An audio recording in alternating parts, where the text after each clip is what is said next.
Hey guys, today I'm going to tell you how to fix Samsung S21 Ultra camera focus not working.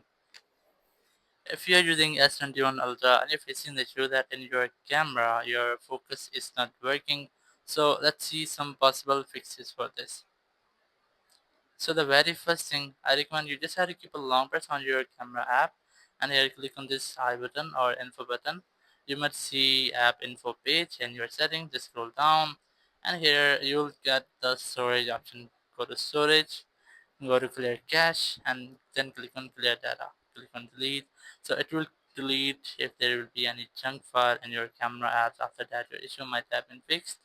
If it's still not fixed your issue, go to your settings, just scroll down and here go to software update section, go to check for updates and you have to make sure that you haven't any pending software update here. If you find any pending software update, just try to update your software.